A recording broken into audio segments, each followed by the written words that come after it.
Les avalanches sont impossibles à prévoir. Elles dépendent de la nature de la neige, de la pente et des conditions météo.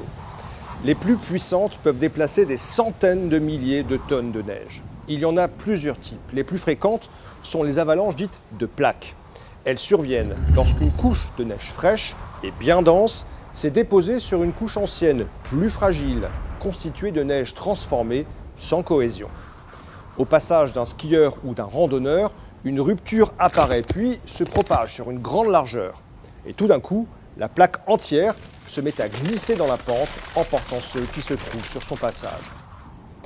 80% des accidents sont causés par ces avalanches de plaques. Mais il y a aussi d'autres types d'avalanches tout aussi redoutables. Les avalanches de poudreuse, par exemple, qui se déclenchent après une chute de neige massive. Si la pente est forte, la neige se mélange à l'air et forme un nuage gigantesque qui peut dévaler la montagne à 400 km/h. L'onde de choc générée peut dévaster tout sur son passage et même détruire des habitations. Enfin, il y a les avalanches de neige humide que l'on voit surtout au printemps, au moment du redout.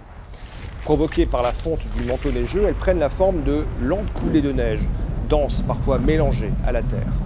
Elles peuvent provoquer de très gros dégâts. Dans tous les cas, avant de sortir des pistes, il faut toujours prendre en compte le risque d'avalanche sur une échelle de 1 à 5. Le négligé peut coûter très cher.